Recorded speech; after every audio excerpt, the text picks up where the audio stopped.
Welcome back, guys. Tonight we are back in the mix. Except we're just playing one game tonight. We're playing Deuce to 7 Razz.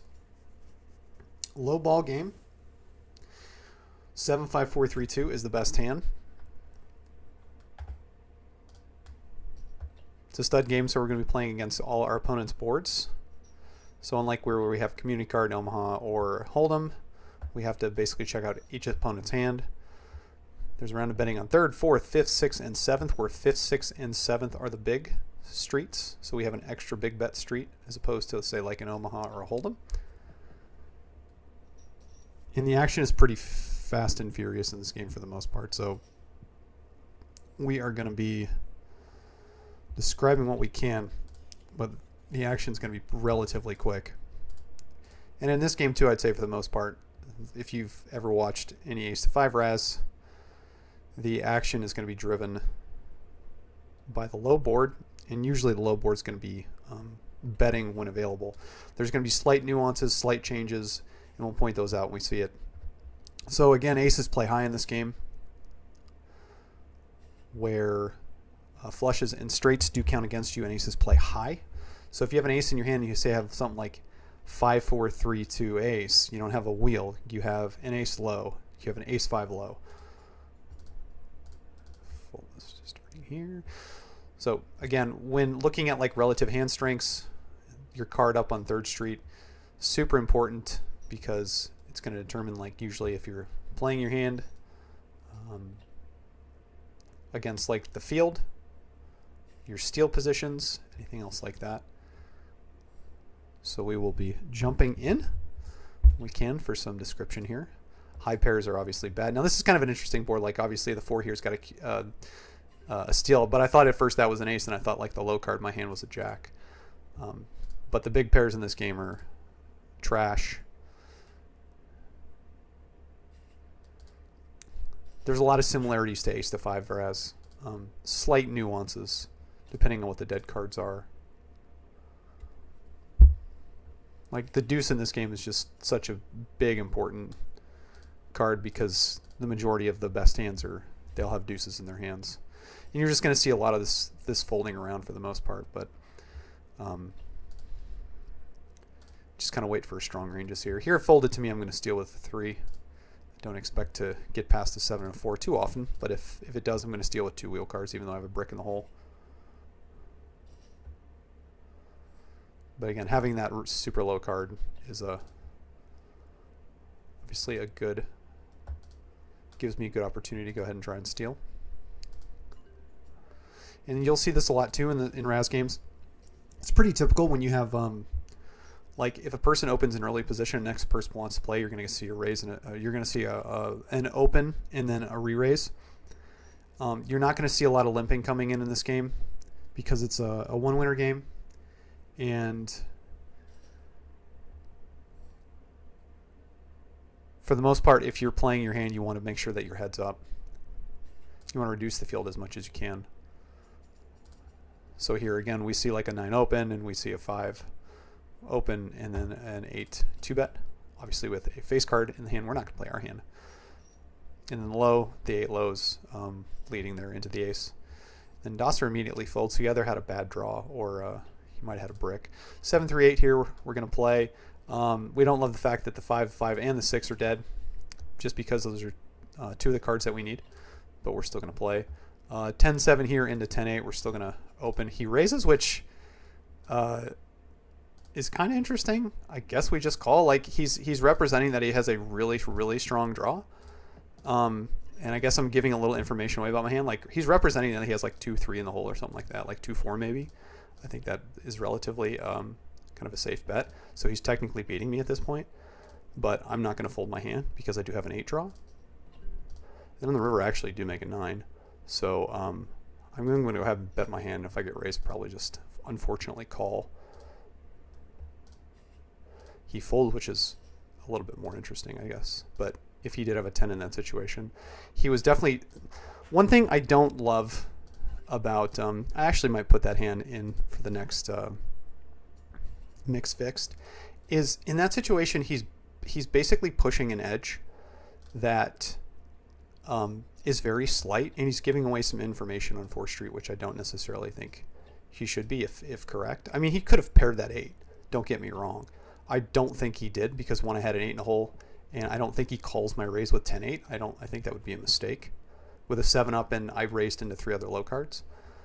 But if he really does have like 10-8, deuce 4, 10-8, deuce 3 in the hole, and that makes a lot of sense because those cards were live. I had a 3, and we'll just say, for example, like he had deuce 4, so say he has a strong draw there. Giving that information away is, I'd say, a big mistake. You definitely want to keep your opponents guessing, and if you're pushing an edge, if you're pushing a slight edge in that situation, I think just calling and letting me make bigger mistakes on later streets is more important.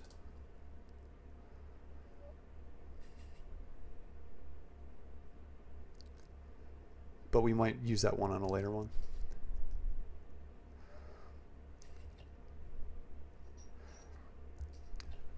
The only other thing I would say is in like a situation where Mel brings in with a jack, and then Django opens with a 6, and 2 other players fold, and then Bond calls with a 9. Bond could be relatively wide. Ooh, interesting. Interesting run out here with 7-5-8 deuce against 6-4.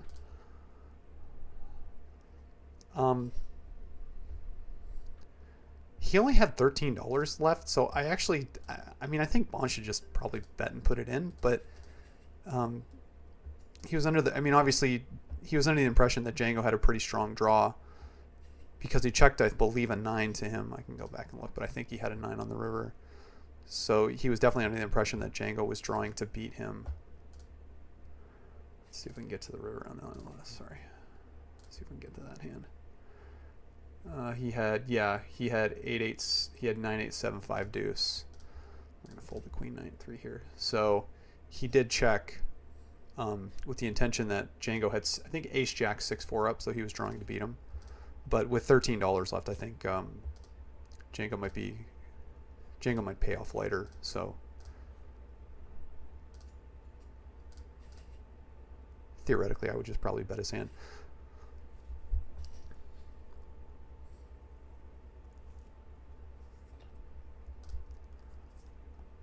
Deuce 7-7 here. I think this is a relatively okay hand to consider stealing, just because I block the cards that my opponents want in the deuce game. Obviously, there's like a 6 and a 5. The queen calling here, that has to be a mistake. I can't envision a situation where calling with the queen is correct, and then when he catches an ace, he should just fold.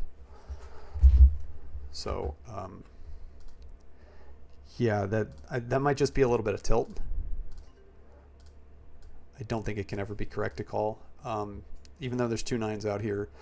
Now, again, this is relative strength where Mel probably has like a jack and like two tiny cards in the hole, but he's facing 2 9s, so he decides to limp. I think it's who has the balls for 2040.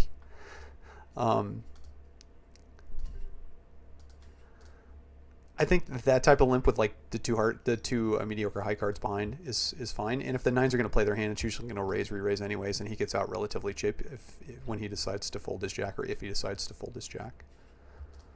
Here we'll open the 2 into the 9, but don't love it with the bricks. But I'm going to go ahead and play it, because a lot of times this is what happens. The 9 is going to catch a jack, and then he's just going to have to fold a lot.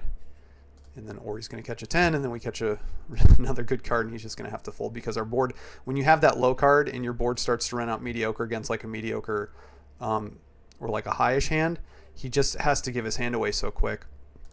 I'm going to fold the deuce 3 king here with a 4 and the 7 behind. It's a little bit different here because the open in this hand is not like forfeited, and I would say like he doesn't necessarily have to have a, if he has a king here, his hand's gone, meaning like he can call here, but he's in a huge disadvantage if he has the king. But when he has a 7 up, I mean, he can easily still have a good hand. So I'm going to fold with the brick in the hole. 6-6-5 here with the 4. We're going to fold the 10-8-4. I'd say Bond is a little bit pushy right now because he definitely wants to go play bigger.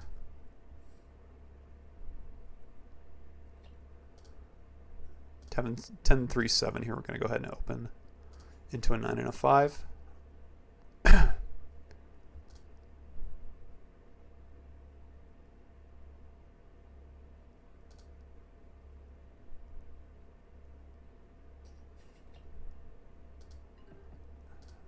Yeah, I think range is close when I pair and he catches a king or close. Catches 5 deuce. We're going to call. Catches a 3. We have a 10, we have a 9 draw here. I think we still call. And then he checks, and we're just going to check a 10 back here too. And he's going to beat 10. He's going to beat our 10-5 with a 10-7. 10. Excuse me. We have a 10-9. He has a 10-5. He's going to beat us. 2-5-4. Very strong drawing hand. We see 2 9s out here. So any action, we're going to be putting in a re-raise.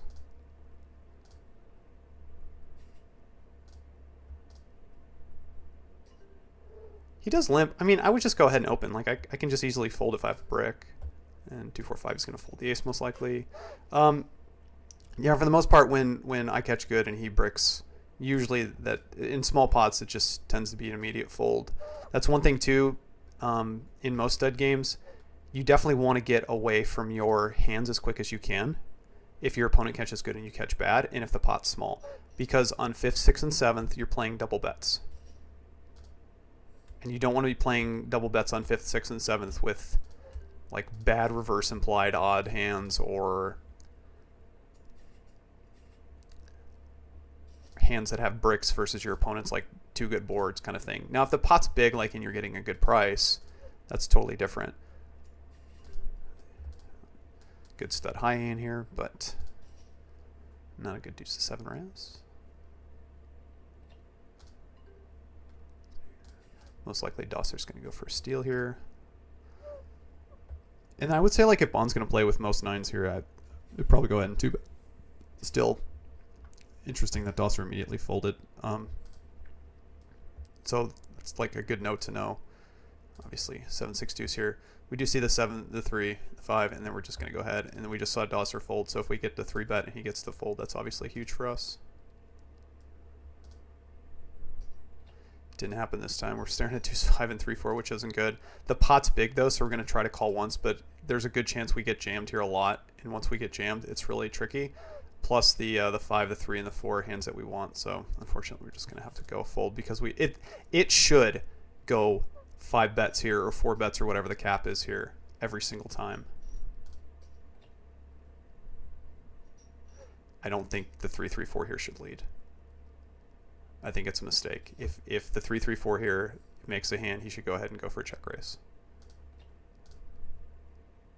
Because Dosser's board, it's so good that he's going to want to bet a lot.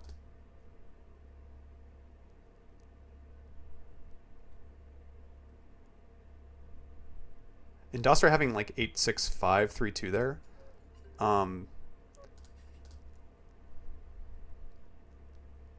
It's close. It's close to a raise.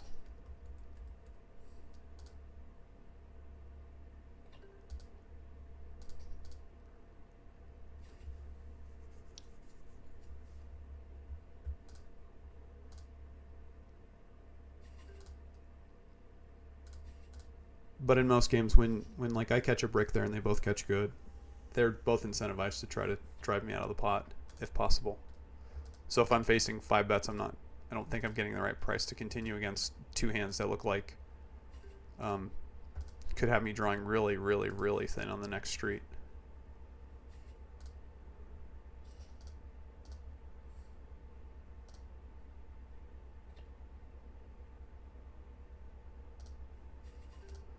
Five, 6, 7 here, obviously. Go for it with 3 to a 7, even though we're facing a deuce behind. The king calls. 4-7. We have 3 to a 9 against a 4 and a 7. He catches the deuce, which is obviously not great. And Dosser, I'm looking at king 7-4 deuce here in the situation. Kind of interesting. He decided to check, so my guess is he usually have a pair. We're just going to check this one back. And on the river here, if we face a bet, we're probably going to have to call. But given the fact that he checked us, we're just going to go ahead and check back now. And he did pair twice, it looks like. Or I'm not sure if he paired twice. It just showed really fast. But it looks like he still had a king and we won.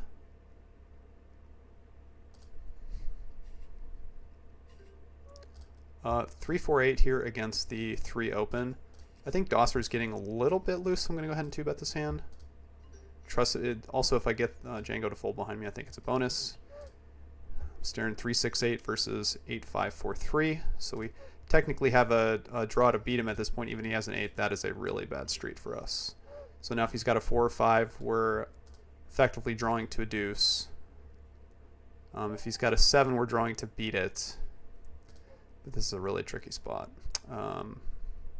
Even if we catch a 6 here, we got a 4 and 5. So I'm going to let this one go.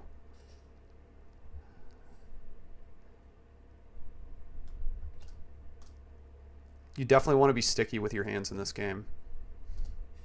Now Dosser raising a 5 here into like all face cards plus another ace behind. I think we can just go ahead and call. I don't think we necessarily have to isolate. If the ace comes along here, like, no big deal. Gonna call here with the 10-6, and again he catches 2 good cards and we catch a mediocre, then a brick, and we're staring at 3 to an 8, so we're just gonna have to give our hand up again.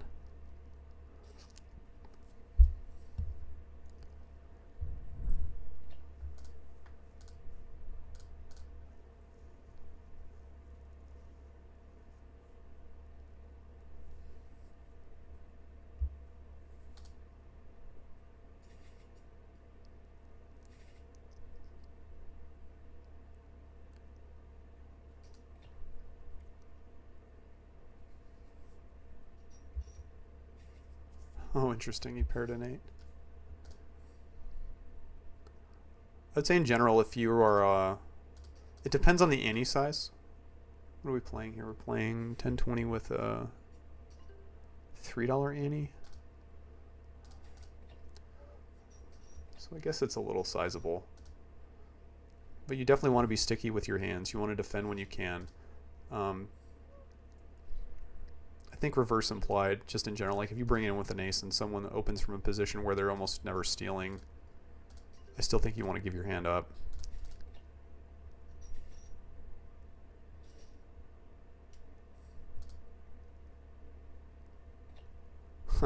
Rolled up 9s. Wrong game for this one. I've never discussed actually like snowing, or if you could like semi-snow the rolled up deuces in this game. But it's probably a hand where you could probably open it and then fold just depending on boards. But something I've never even really thought about.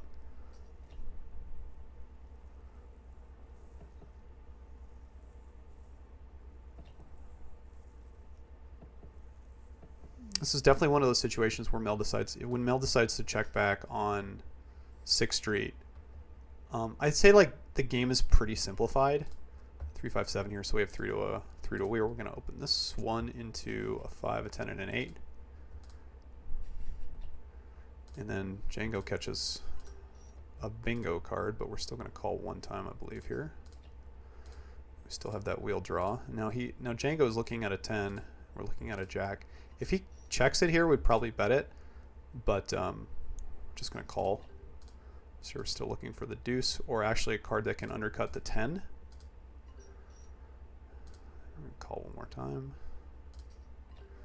Now we catch the 10-7 versus the 10-5. We're going to go ahead and check. I don't think there's any value like betting the 10-7 here. And then when he bets into us, we're going to go ahead and call. He has a 9. Oh, did I read it wrong? He had a worse 10? He had 10-9, it looks like.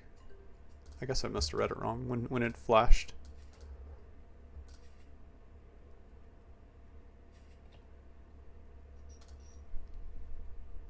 When I'm showing 3-4 on my board, I'm calling him down. I'm going to go look and see what his board was on 6th Street real quick.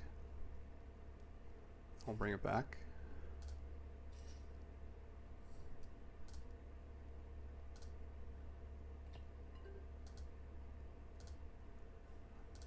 Uh, 2-5 here. We're going to fold this one. So let's go back for a second. So his board is 2-5-10 and my board is 3-4.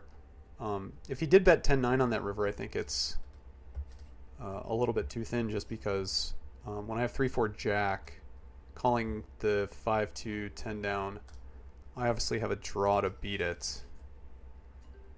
I don't think I was going to pay off with a jack there, but I guess he was hoping I was going to pay off with a jack. The more I think about it, it actually might be okay. 3, 5, 6 here. We're going to open into the 7, 9, and the 6. 9 calls here. If Bond decides to 2-bet, we're going to try and get Dosser out of this hand, so we're going to go ahead and 3-bet this hand. And Dosser does fold. Bond should just call. We've kind of accomplished it. Even though we both brick here, the queen still leads. Queen still leads. We both make big pairs. He's got an ace draw, a queen draw. It's a really good card for me, and then Bond probably just has to fold now because he's drawing, well, he is drawing dead. He doesn't know he's drawing dead, but again, like, he can't really call down hoping to get, hoping that his king's good. Again, there's always a price at which, well, even though I see this queen limp, I can't really play this 4. I don't think I'm just going to momentumly beat him by my board running out good enough. 3, 5, 7 here. Again, the board in general is not like super conducive to our hand because we need a 4, we need a 6, and we need an 8. That would help make our hand. The 5 obviously like blocks some hands. 4 calls, which is interesting, but still going to open the 3, 5, 7 here. Still strong enough. I mean, he could be trying to back raise, but my guess is he just had probably a brick in the hole. We decided to limp because I don't see Bond deciding to limp. Say a mediocre, like a good hand there. So maybe he was just trying to get in cheaply.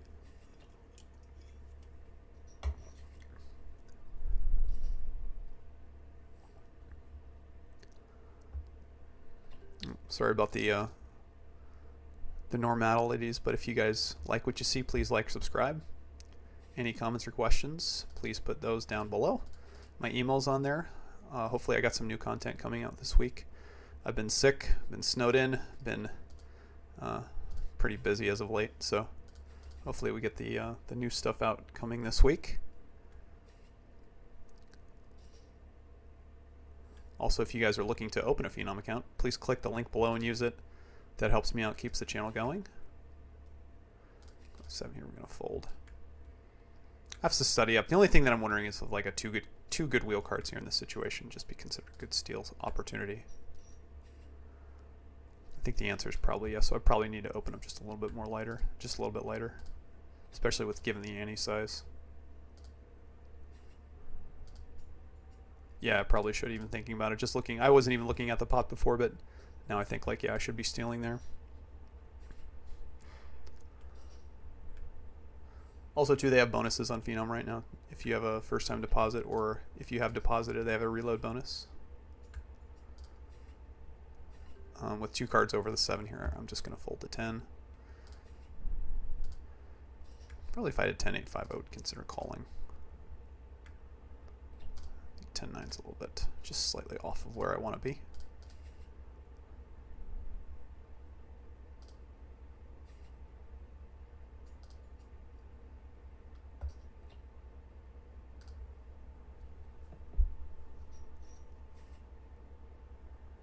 Yeah, definitely when Dozer's in a sealed position, Bond calls, and Bond catches good and Dozer catches bad. And they're basically, tied's not the right word, but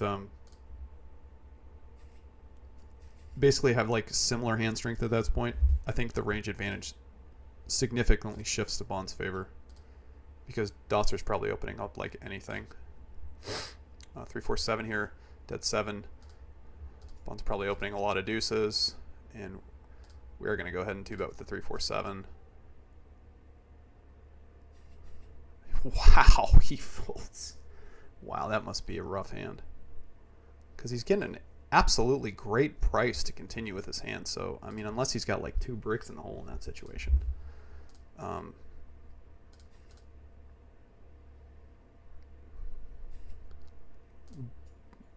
But yeah, if he's opening that hand and then folding to a raise, he must think stealing basically any 2 with a deuce in that situation is profitable. People are just playing way too tight. 10, 9, 5 here. Monk with 2 low cards behind.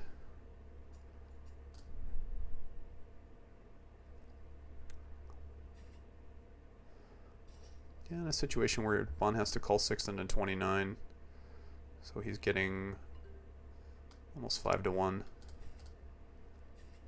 Again, you got to be somewhat careful though on these small streets, just because the bigger ones eat you up. Here with a 3-card 9, but we need a lot of cards, and the deuce opens. A lot of cards that are dead. The 4-4-8 deuce, we could have used all of them, so we're just gonna muck. And Bond's just gonna should muck here after he makes 2 aces.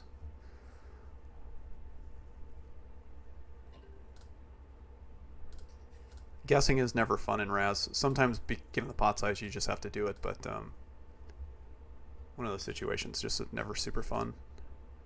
So folding the 2 face cards here. Bond calls with the 9.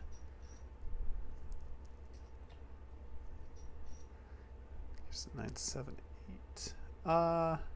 Yeah, I guess his board kind of makes sense. Like when he calls with the 9, he should have like baby cards in the hole for the most part. So like this 9, 7, 6 board, like makes a lot of sense for him to lead into the 10-8. Not only that, but he does have representing the best low draw. Django's representing like a better 8-7 here, or a better 8 than an 8-7-6. He does have 8-7-6. I think that raise is it's probably fine. Yeah, it's probably fine. 8-7-6. I was trying to look at the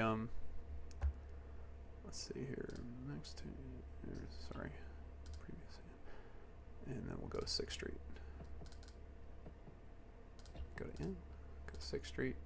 So he's looking at Bond's board 9-8-7-6, and again, if we assume that like Bond has even 2 low cards in the hole, like yeah, that's probably actually a good raise now that I think about it, because now he's got 8-7-6 perfect, and Bond has to have deuce 3 in the hole to tie him if he did not improve. Also, so if Bond doesn't improve on the river and he does have something like 2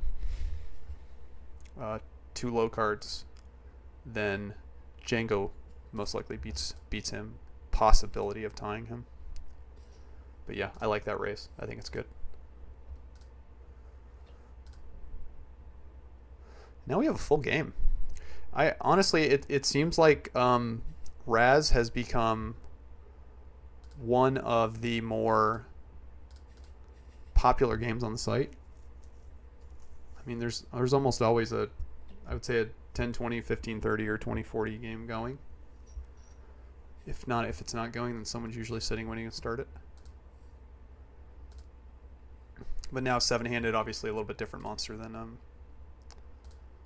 4-handed or 3-handed. We've got to tighten our ranges up just a little bit. Definitely have to pay attention. I cannot recommend enough when you're playing these stud games to keep track of the board cards if you can. Just like I wish the coloring in the chat box was a little bit better, but if you could just like, write the numbers down right there and just basically say those cards are dead. Like in this situation, it's not too much, because like obviously king, queen, ace, queen. So like in my situation, like I just need to know the 7 and the deuce are realistically like dead or alive. Mel opens a deuce here. We're going to 2-bet with the 10-3-5.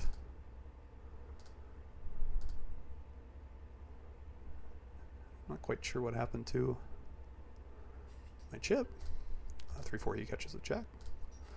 We're going to bet. He folds. The reason I decided to 2-bet it there is like any hand I'm going to play against like Mel, because like with all the big cards behind, he could be raising relatively wide. So if I'm playing any hand against Mel there, I want to 2-bet. Now it's a situation where if we see like again 7 low cards or like 6 low cards and like an ace and like a deuce raises into the field and I'm the last person to act, I don't necessarily think that you have to 2-bet that situation, because I think that range should be a little bit stronger than the person who's flat calling next to the high card. So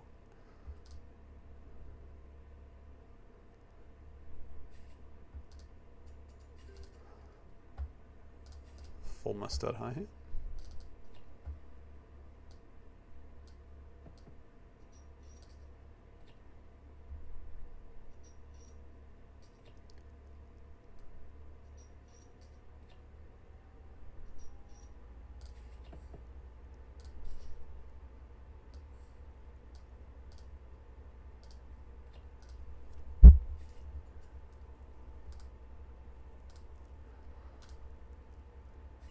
I think I'm going to go ahead and go to try the steal here with the 7 and the 6, even though I have an ace in the hole.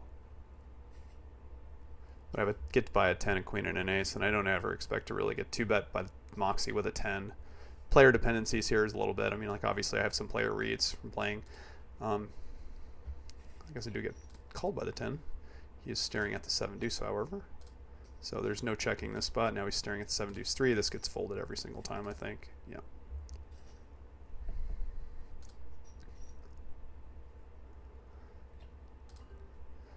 Uh, 2, 3, 10, 2, 7, 6, and a 10. I think we go for this one as well. Get that one through.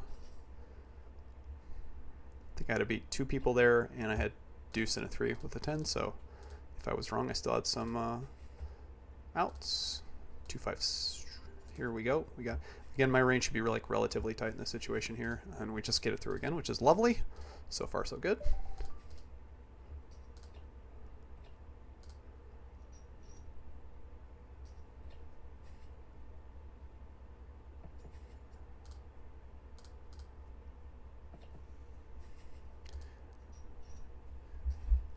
If you guys are looking specifically any questions, if you guys have any questions in the like the differences or what you're looking for too, I know I find myself narrating sometimes, and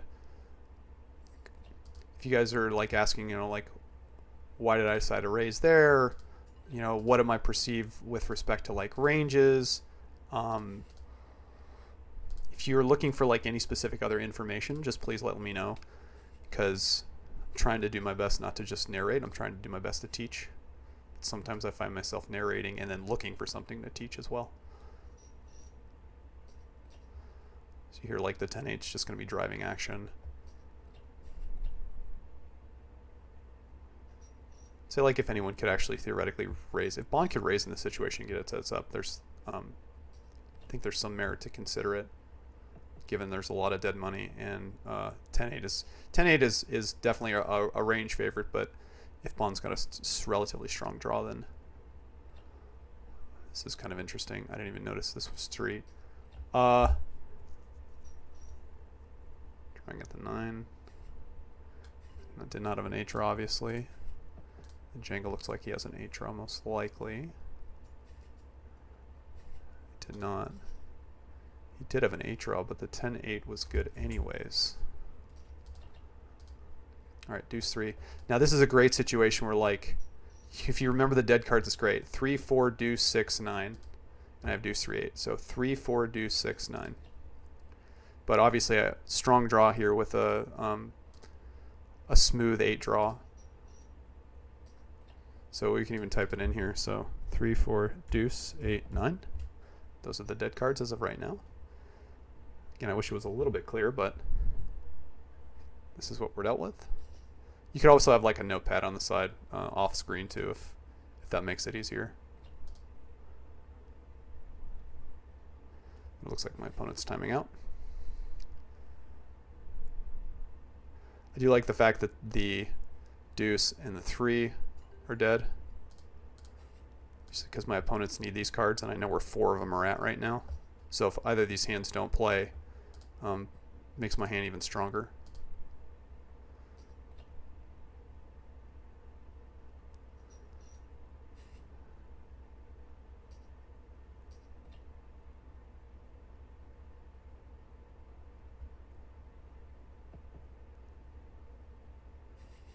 And we get that one through again. I'm pretty surprised we've been getting a lot through, but sometimes they just have bricks in the hole. So now we just delete this one. I guess you can highlight it and it actually pops up a little bit better. I didn't notice that. 4, 4, 3. Obviously, our hand becomes actually a lot stronger, given the fact that, again, these dead cards are out here. We don't have a deuce, and we technically have a flush draw right now, but it doesn't even matter that much. So Moxie's going to play here, and I would say like Moxie's range is... Moxie actually has a little bit of a tighter range, I would say. I'd say the one thing that we're going to take note on, like some players here in this situation, is like if Moxie flat calls there, I think his range is it's pretty capped. So I think like his draws are a little bit rougher, and if he decided to 2-bet us, then again, like his range is capped, but in a really like good way for him. Obviously, he's kind of got the top of his range most likely. He's probably got a deuce and like an 8 or a 7 in the hole.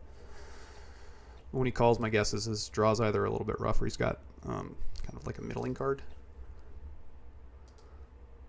Again, I expect Bond to open here a lot, so we're probably going to 2-bet the 9. And if he 3-bets us, so be it. Looks like this game might be slowing down. He does 3-bet us, but call this one ahead of time. Let's catch the 5, but again, we've gotten ourselves kind of in the spot where we have a good price, so we're going to call. And we're still going to call here, given that he bricked, even though we paired.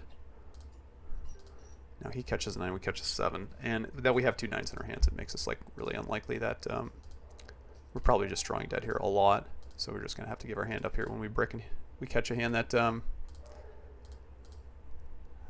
we have 2 pair with already. 2 9s with. And this might break the game. Wow. Okay, we're going to steal with the 5s here. This is an easy one to steal with.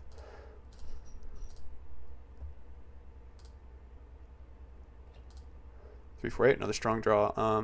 Again, it's notice that the 6, the 5, the deuce are all cards that we need. Again, if I can get Moxie out now at this point, this is something that I would love. So,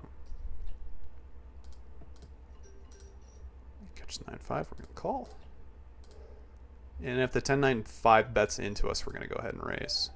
We are kind of like giving a little bit of equity, information away, but we're a favorite over that hand. It's kind of close here again, but I think we just call.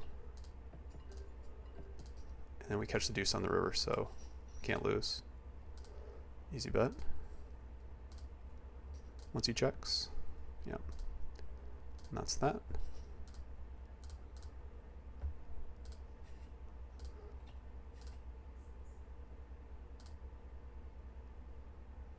If Bond folds, we're going to go for the steal, but when he limps in here, again, he is sticky, and he should be sticky if I decide to raise the 6. So with the brick in the hole, we're going to fold.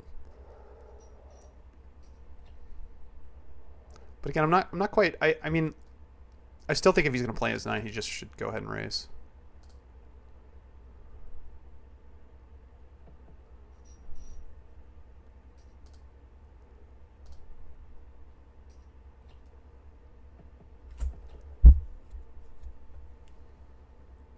And Django got a free look. 8-8-4 here. Obviously easy steal in the Jack, King, and an Ace. This is a spot where like even if you have 100% of the range, like I don't even think like the Jack Deuce 3. Maybe the Jack Deuce 3 could like 2-bet you, but it's not a great spot. And then again, I think Moxie's a little bit over tight in this situation, so we're gonna steal anyways. I think with the 2 wheel cards, that gets through.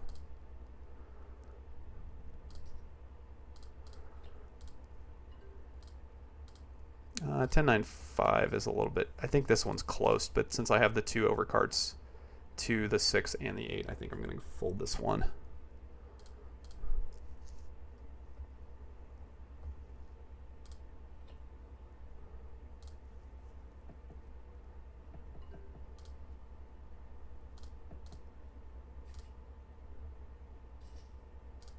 And the Ace gets a walk, which is crazy. It's just crazy because that steal only has to work like a fraction of the time for it to be good.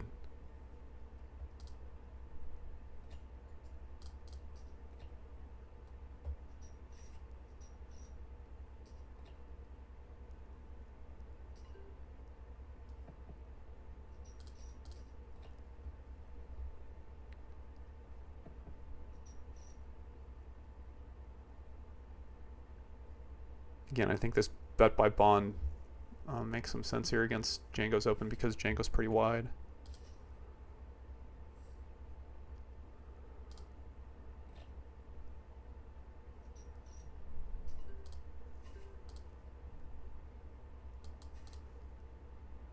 Oh, what just happened?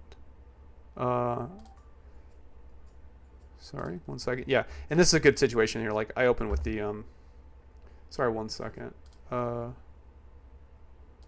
we're gonna call here. I was watching another table and the table just disappeared. So let's see where 10-7-4. We're gonna call. We catch this to 10. Do not love this street. We are drawing at a 10-6. I'm gonna just take my time for a second here, but I'm gonna most likely end up folding here because most likely like Moxie always has a deuce here, so I'm kind of like hoping to catch a deuce or 4 to have a shot at the pot. Again, Moxie's range is really well defined, so when he catches a 4 and a 6, when he opens with 2 bets to 7, like we've seen many opportunities where you know, like Moxie either just folds or he like calls in a situation where we think he's a little bit his range is really well defined. Give that one up.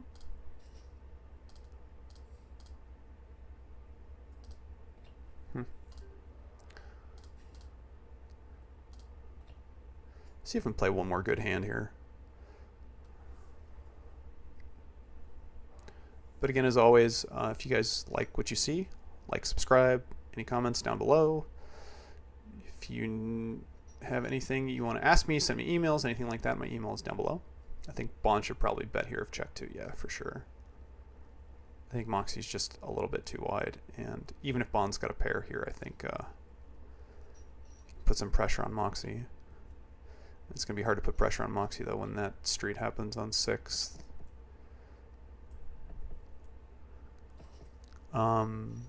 Yeah, again, if you guys are looking to open a Phenom account, please collect below. That helps me out, keeps me motivated to keep the channel going.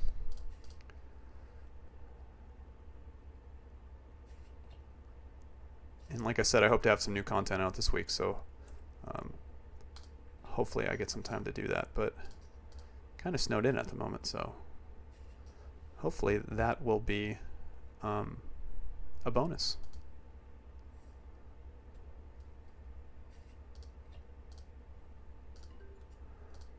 Good stud high hand here, but not a good deuce to 7 Razz hand, even against probably 100, definitely 100%.